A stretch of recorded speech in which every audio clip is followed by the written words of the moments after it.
Hey everybody, just doing a little bit of an update, sort of a la Heresy Hump Day style a little bit, but this isn't a true Heresy Hump Day this week. Just so you know, there is a Musty Wargamers this week over at Helcarexe's channel, Rusty, and so I will put I think many of you, if not most, probably know about Rusty's channel by now, but for those of you that have followed the Musty Wargamers, but I will put another link below to his channel just in case you need it. And yeah, so we'll be doing that on Thursday. We've got some interesting topics that we'll be talking about. And this video today, I wanted to kind of talk about everything 2.0, or all, not all, but a lot of the second editions that are coming out right now. Either ones that have just recently come out that I've already been playing, like Saga, but also many of you may know that X-Wing is actually Fantasy Flight Games has dropped their 2.0, as well as Age of Sigmar has just dropped their 2.0.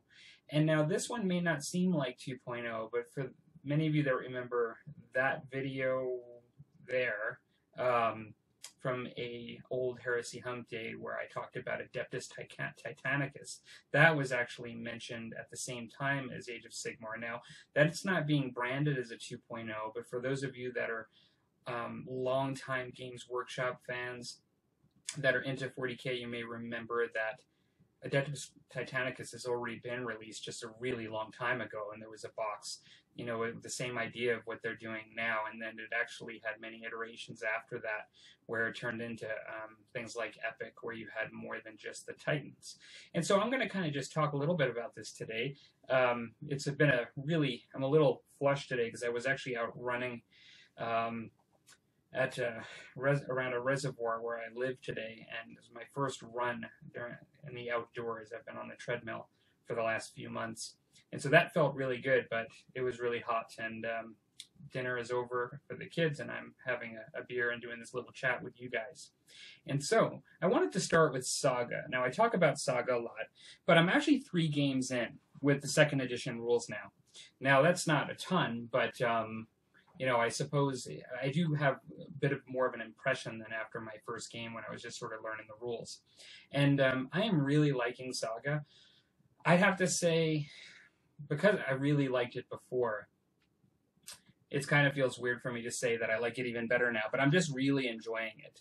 It's really enhanced my sort of enjoyment of the game.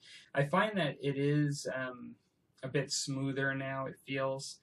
There's a little more work and movement, just a little bit, but it actually kind of sets you up, as I've said before, that for your melee phase, which is like the meat of Saga.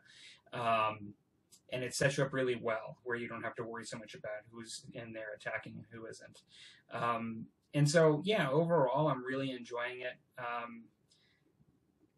The scenarios I am going to enjoy when the Book of Battles comes out, where there are more scenarios. But having said that, the main scenario that comes with the rulebook has some variations and enough. We haven't even used some of the special types of terrain and special situations that can come up that you can roll randomly.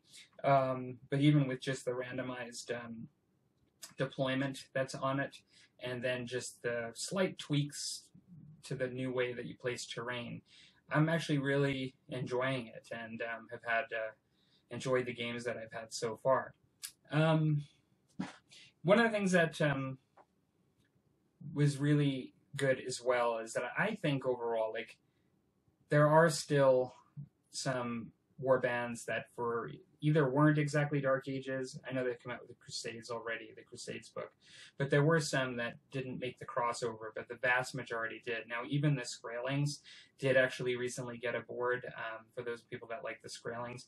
With my models, with the Anglo-Danes, I really only had one model that didn't survive the transition to 2.0, and that's the Herward the Wake, which I really love that model, but he is not considered a like a warlord for the Anglo-Danes anymore, so I can't use him for that. Having said that, though, the way they've expanded the game, where you can just take various kinds of heroes and things that you just need to substitute a miniature for, I'm actually quite keen to just use him just as a hero, you know, with any of my armies. And so, particularly the Anglo-Danes. And so honestly, I see him getting table time, even though as a personality he didn't make it into the second edition. So, you know, I'm talking about everything 2.0 today, the idea of second editions. I'm kind of glad. I really, one of the criteria that I do like for a second edition is occasionally, like with Musty and Tomahawks, I like to see an upgrade in the publication. You know, if it's sort of a publication where it's not as nice as some of the other games I have in books and things, either through color photos or the binding or various things. I like to get a nice new book sometimes. Granted, that doesn't necessarily mean the rules change, like in the case that Saga did. So that's even a bigger bonus that an even better reason is that the rules, I believe, have been improved and streamlined.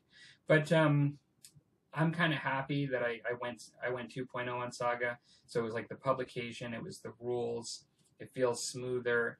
And then there's always going to be the test that, like, I'm not playing competitively on any of these games, because I think if you're playing competitively, and what I mean by that is I'm not saying that you're going to some sort of worlds or anything, but maybe you even just play with a large group of people that have like little tournaments like at your local gaming store.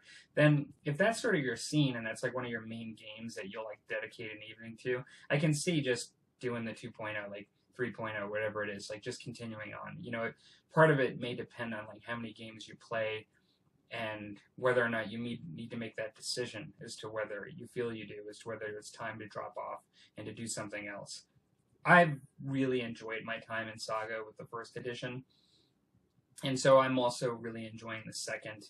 And so, yeah, so for me, that was like a good one, and I sort of decided that I was going to take the plunge, as many of you know already, and I did it. Now, moving on, X-Wing now is actually announced its 2.0.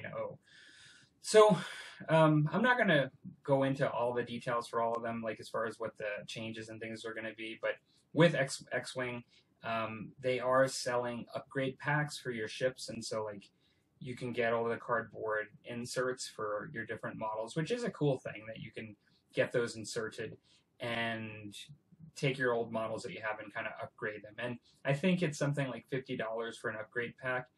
If you run X-Wing forces where you typically use a lot of different kinds of ships, like not spamming a lot of ships like I do I love running like lots of TIE fighters just of the same kind. If you are pretty diverse in the kind of ships that you use, then you may only need one upgrade pack. Like I've not completely figured it out, but that $50 may go a long way for you. Now, you're probably also going to want to get the starter set too, so that's going to be another, I don't know how much, but it's probably going to put you over 100 to get the new rules, like the templates and everything. Like, and then you'll get your ships that'll be designed for the second edition, so that it'll come with. And so you're still looking to be able to play the game. Granted, it's a different game, you know, they've tweaked it, but to play the game that you were able to play yesterday with a couple of new ships, you know, you're still looking at $100 to stay in it. I don't think for me, it really isn't the money, because I will just say that I'm not actually upgrading to 2.0 for X-Wing, and it's not because I dislike the game. I actually quite like it. But for those of you that have listened to me talk about X-Wing and the mystery of X-Wing and how I'm kind of a slow grower with the game and how I like to just get a ship every once in a while, but I even buy ships that have been out a long time. I play pretty casually, and the excitement of the game, part of it has always been just having a lot out there that I could buy and just adding to it slowly and not needing to be up on every single release because I'm not a tournament player. And so that's really been the thing, besides the fact that it's a great game too. That's been the thing that's actually kept me interested in it. And I always compare it to Armada because it's sort of its sister game in the sense that it's made by the same company. It's just on a different scale altogether. So I've thought when X-Wing, doing Armada, having their board game style game that came out as Imperial Assault as well as now Legion, you know, I've kind of evaluated each of those as they were coming out as to whether I wanted to do them, and I always kind of felt, well, I'm going to stick with X-Wing and Armada. I've always kind of lean towards Armada as a game that I favored over the two. So when they kind of did this, I really thought, I talked to one of my gaming buddies that I primarily play X-Wing with, and I kind of stated my opinion on it, and I was just sort of like, honestly, I think for me this is a point to jump out. I'm keen maybe to buy a couple of ships of the first edition stuff and to continue to play first edition with him and just have some fun with it and just keep our collections. And but I think there is always a point where you do kind of evaluate whether it's time to jump off. And it's not that the money isn't a factor, that it's not money. It's not $100 I can't spend on a new game or something else. But I kind of feel like in this case, Saga is overall, I would say, also primarily the same experience that I had before. But X-Wing as well, I think, is going to be still primarily the same experience. I don't think it's going to be like a totally different thing that I'll be buying into when going to the second edition. One of the differences between the two for me is I find that there's a lot more to keep up with X-Wing. Like, if I'm going to upgrade to the second edition, then I'm basically saying, well, I gotta keep up. Like, I gotta keep up. And if that's the case, there's just so many releases. And the game itself is fact quite a bit. Now, all the games I play have FAQs, but, between both the FAQs and all the constant releases and the meta changes, I kind of just thought, I think I got what I wanted to out of this, and I can still play it. And I think maybe it's time to put it down. When I buy the starter set, I'm not getting the nice books that I'm getting like with Saga. Like, you're just getting like an insert, with models and templates again. And so like there isn't even some of the comparable things that I really enjoy about Saga 2.0 and getting it. And so I guess, yeah, for me, when I weighed all those things, I don't think it's just one, but when I weighed all those things and I compared the two in my head, having just like wholeheartedly agreed to stay on with Saga, I kind of asked myself, well, why am I doing it for one and not the other? And I think those are really how it sums it up for me. I just came off a stint of a number of really enjoyable games of Armada, and Armada's not been announced at this point that it's going to go 2.0, but I compare the two, and I'm really psyched to get more stuff for Armada. It doesn't seem to get fact nearly as fast, and the releases don't come as fast, and I really feel the game is at a really good place right now, like as far as what's been released. And honestly, even if I just got a couple of more things for Armada, I could probably just play that indefinitely with what I have, and just, even if I didn't continue and keep up with it in the future, and I'd have something out of it. I'd have actually a really nice sort of like game that I could play like years down the road. I could pull it out of the attic and still play it, and it'd be a lot of fun. And that is the case with a lot of things still. I just, as an aside, started playing Helcarexe with my daughter again. I played Helcarexe before I got back into wargaming in general, just because of the liking the Marvel, and my daughter really liking the Marvel, and just wanting to play a game that would reinforce her math skills and things. And this is like 7 years ago, 8, I think, something like that. And so we just started picking that up again, and it was just really easy. Like, we're not playing the current game. We just grabbed the stuff that we had packed away and just pulled it out and started playing with the same stuff again, even the same iteration of rules from that we were playing 7 years ago. And so, yeah, so that's been actually fun. Age of Sigmar. Now, I know the least amount about this upgrade. I followed it. Part of it is because they've just announced it pretty recently as compared to the X-Wing upgrade. And so I know, my understanding is it is a legitimate 2.0 edition, and they are changing the rules a bit, and it's supposed to be a little bit longer, the rules. And as far as everybody talks about the 4-pager, I think there's going to be more pages this time. That could be interesting, just because, as much as the rules are, some people really like Age of Sigmar for the brevity, and how they're designed in that way. This might add to the folks that feel they're too short and not enough content in the rules. I know there's like a new thematic release that I believe has to do with death and undead, and there's new models and things. I got into, I started painting Age of Sigmar during the time of the first General's Handbook, and by the time I was kind of finished painting my Goblin army, they were going into the second General's Handbook. I was happy to get that because I was ready to play Age of Sigmar, so I was happy to get it. And I'm using like old models, like old Goblin models. I didn't go out and like buy a lot of new stuff.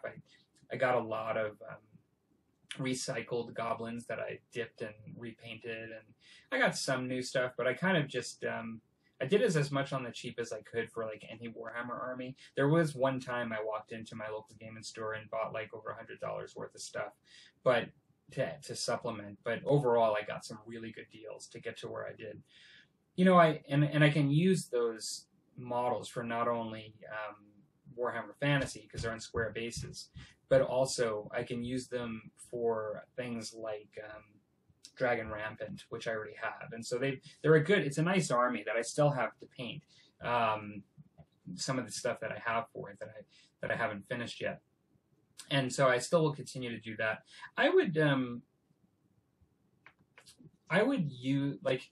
I suppose I would use my my army and play the second edition because the rules are supposed to be free. But I'll be honest, I'm not probably going to be rushing out to get like the General's Handbook 3 if it comes out like this fall. You know, I kind of found that Age of Sigmar is fun. Like it's a fun social game to play with friends, but it isn't really all that for me. Like I just like.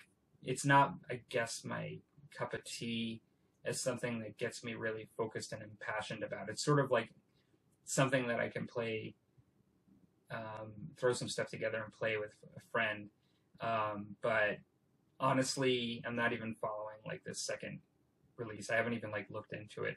I think just where I kind of ended up at the end of first edition has made me think like, yeah, I don't mind playing it if I have like a friend that wants to play it, but I don't think I'm not really that excited about it, and so I won't be doing a lot to invest like in anything that would be required for the second edition of AOS, and to just keep maintaining. And in the same way that X-Wing 2.0 or X-Wing, there's a lot to keep up with. Unfortunately, even though the rules are free for Age of Sigmar, there's a fair bit to keep up with if you count the General's Handbook and the fact that they update online like army entries. There seems to be, there just seems to be that typical kind of, with a lot of the Games Workshop games, kind of finagling that's constantly happening for either the tournament scene to keep things balanced in their mind or whatever. And so I've never been excited enough for either X-Wing or Age of Sigmar to constantly keep up on that stuff. And so I think, again, there's no like really nice rule book. And if there was coming out like really often, it just depends on how often. Like Saga, it was many years, like in between, many years between rule books, like the first rule book and this. Whereas even Age of Sigmar has been out for a little while now, but at the same time, like if they did charge for the rules and made a really nice rule book, I wouldn't want it too frequently, a la older 40K and the way it used to be done. It was just too much as to how often you had to buy a really nice book. And then I've said this before, like in some ways I hate it when I get like this book that's really beautiful and nice, and then I feel like in 2 years, like the only reason I have it on my shelf is just to look at the pictures and read the background because they've already released another one. In some ways, it makes me devalue the book if I'm like not using it, even if it's a really good quality publication. And that was the case with 7th edition Warhammer 40K. Like it was 3 books in this really nice box, and they were really beautiful quality books. And now I still have them, and I love them in the sense that I really thought it was just an awesome release. And it kills me that like, you know, like just something of that quality is just sort of, it's not useless because like you can play it. Like I could play 7th edition now and I can use it as a reference for a lot of things. But if they were to keep like releasing like that, you know, and as they had in the past, it just makes you sort of feel like you have all this beautiful stuff that becomes kind of useless once you need something else. That's an old argument, I suppose. But lastly, I wanted to just talk about Adeptus Titanicus. So I talked about this, I believe, end of December, beginning of January. It's something I was excited about. It actually has been recently at a Warhammer event dropped it and shown that it's coming out in August, and they did a table for it. A lot of questions have been answered about what's coming out and when, and even there's been some pricing inferred as well. And it is going to be, they're going to sell things individually. Like, you're going to be able to get everything. There's going to be a box set. I think they call it the Grandmaster box. I'll throw a picture over there. And it's going to have 2 Warlord Titans. These are going to be around the size of an Imperial Knight. So even though this is a game that's going to be 10 millimeter, you're talking like if an Imperial Knight is about this high, that's kind of about the height of the Warlord Titan. These things tower over cities, unlike Imperial Knights. It's going to come with 2 of those, and it's going to come with 6 Imperial Knights that are of the 10 millimeter scale. So you're looking at almost like a 28 millimeter model is going to be an actual Knight Titan. And so you're going to get 6 of those and 2 Warlord Titans. You're going to get the rules. You're going to get terrain. We don't know how much, but they showed 2 boxes of injection molded terrain kits that look amazing, and I'll kind of show those as well up on the screen. And they look just, the terrain itself is almost like one of the best things about it. It just looks so amazing. And then you're also going to get some accessories. I forget the name of it, but there's basically like these basic cards you use to play the game. They're large sheets that have all the statistics that you need to deal with, like when you're essentially running a Titan. And then as well, I think there are some cards as well that you use in the game too. So yeah, it's gonna have like pretty much everything you need.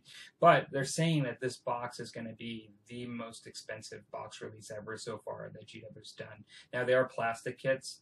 I guess at the seminar, what I hear and from Facebook is that they said that it's going to be in the 100 to 200 pound range.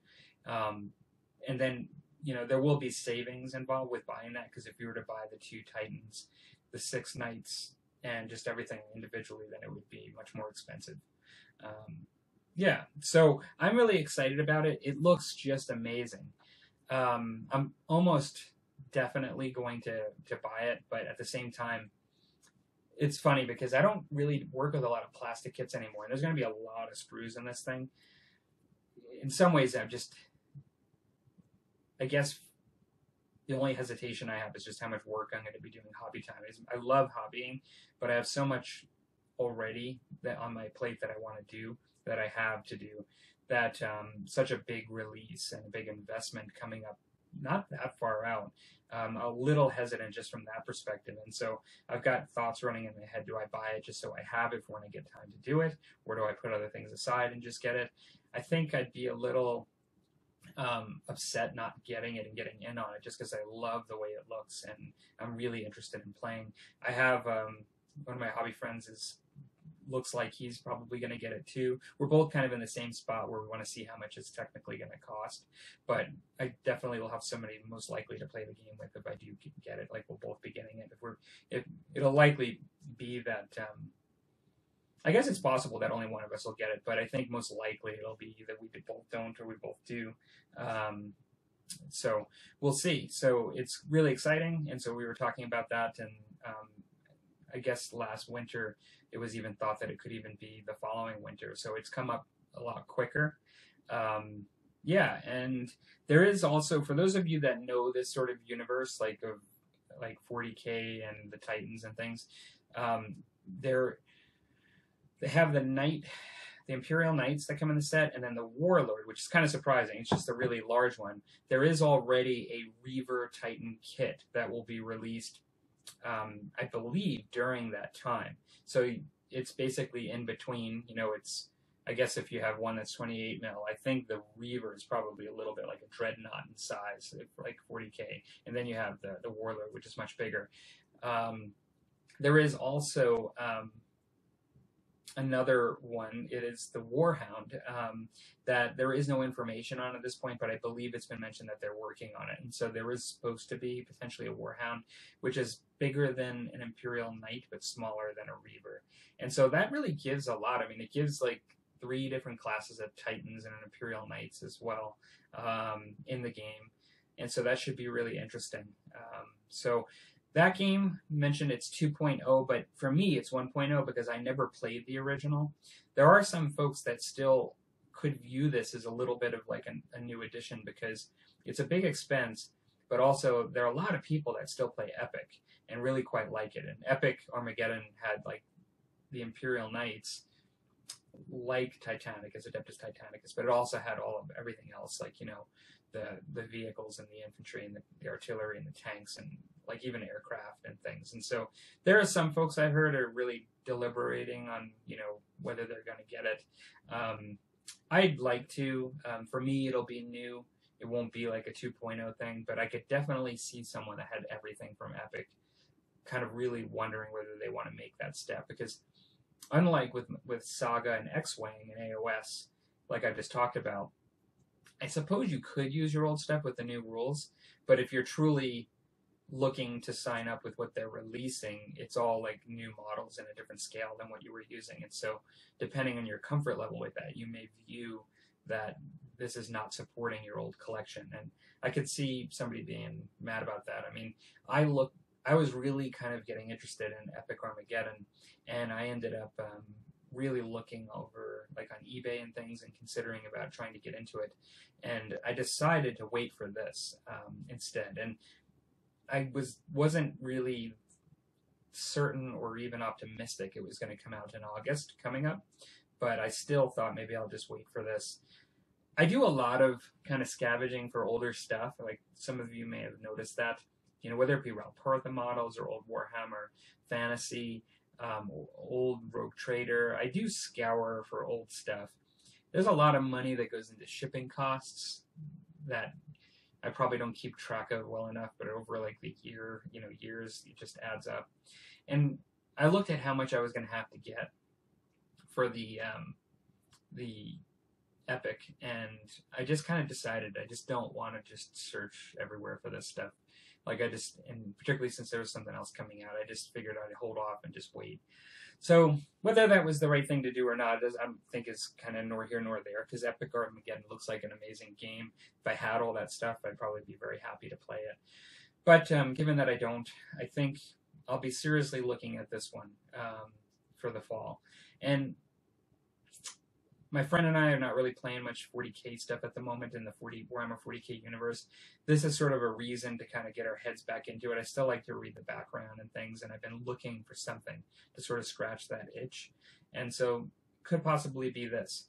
So hope you guys, I just want to do a little bit of a everything 2.0 discussion because there just seems to be so many additions coming out.